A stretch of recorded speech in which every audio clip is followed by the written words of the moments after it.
10वीं कक्षा के सभी विद्यार्थियों का बहुत बहुत हार्दिक स्वागत है Vijay Kumar my new classroom पे। आज हम लेकर आए हैं उत्तर कुंजिका।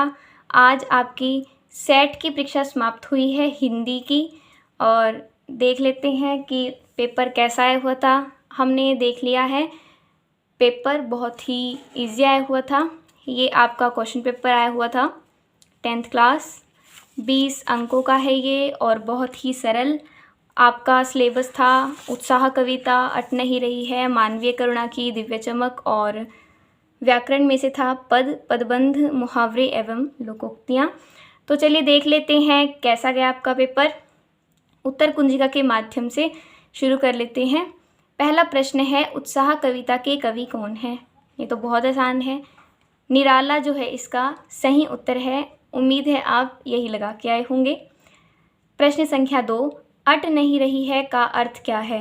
न समाना, यानी कि अट नहीं रही, समा ही नहीं रही, क्या नहीं समा रही? प्रकृति की सुंदरता। ठीक है, चलते हैं प्रश्न संख्या 3 की ओर। प्रश्न संख्या 3 है, फादर कामिल बुल्के से बात करना किसके संकल्प से भरना था? अर्थ के संकल्प से भरना था, क्योंकि वो एक सन्यासी थे। सन्यासी कैसे थे? घर में रहकर ही वैरागी थे। ठीक है। प्रश्न संख्या 4 है, अविकारी शब्द इनमें से कौन सा है? आपने ये बताना था। तो देखो, तथा जो है इसमें अविकारी शब्द है। अविकारी और विकारी शब्द पर हमारे चैनल पे वीडियो ऑलरेडी अपलोडेड है, आप वहाँ जाकर चेक कर सकते हैं। अविकारी होता है जिसमें विकार न उत्पन्न हो।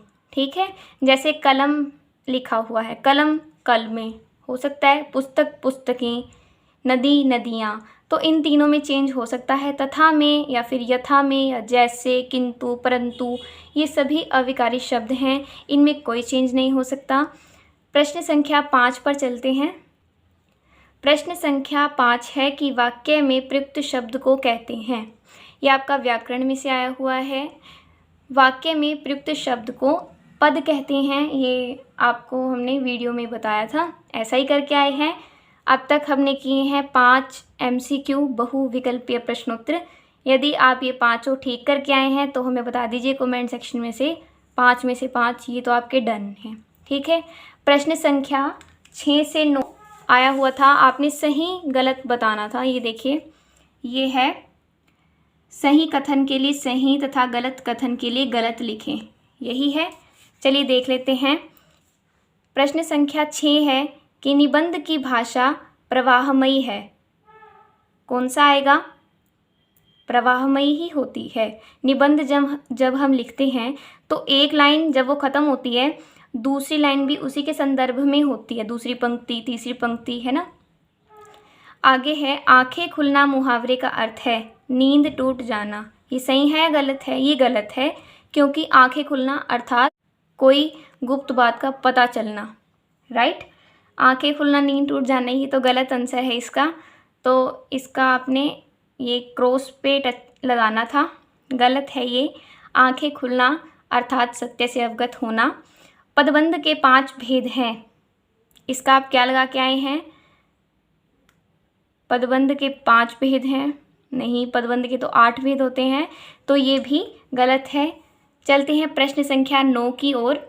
प्रश्न संख्या 9 है, एक अनार 100 बीमार। लोकोक्ति का अर्थ है कि एक बीमार के लिए अनार, यही है? नहीं, इस लोकोक्ति का अर्थ है, अगर ये सीधा ही पता चल गया कि एक बीमार के लिए अनार, तो ये लोकोक्ति नहीं कहलाएगी, क्योंकि लोगों के द्वारा जो कही गई उक्ति हैं उनको लोकोक्ति कहा गया है, और इनके कोई विशेष अर्थ होते हैं। तो इसका मीनिंग सही क्या है कि चीज़ तो हमारे पास एक है, लेकिन उसको चाहने वाले अधिक हैं। ठीक है, चलिए चलते हैं प्रश्न संख्या 10 की ओर। तो नौवां जो प्रश्न था उसका आपने ये इनकरेक्ट था, ये गलत था, क्योंकि इसका मतलब ये नहीं होता, मैंने आपको बता दिया है। इसका अर्थ होता है वस्तु एक और उसको चाहने वाले अनेक। ठीक है, अब 10 से 12 प्रश्न आए हुए हैं, आपने 20 से 30 शब्दों में उनका उत्तर देना था। प्रश्न संख्या 10 है कि बुल्के को मानवीय करुणा की दिव्य चमक क्यों कहा गया?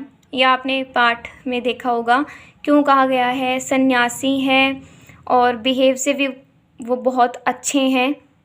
तो उनकी जो है विशेषताएं आप इस क्वेश्चन में बता सकते हैं। प्रश्न संख्या 11 आया हुआ है, उत्साह कविता में बादल किन किन अर्थों की ओर संकेत करता है। ये आपकी कविता में से है प्रश्न।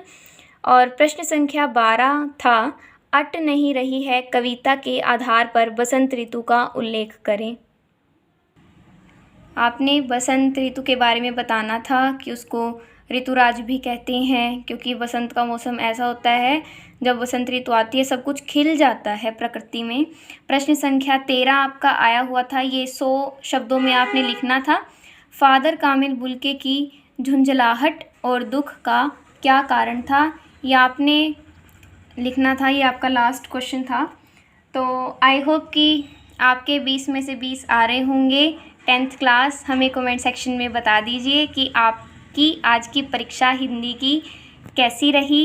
और इसी के साथ धन्यवाद, मिलते हैं अगली वीडियो में।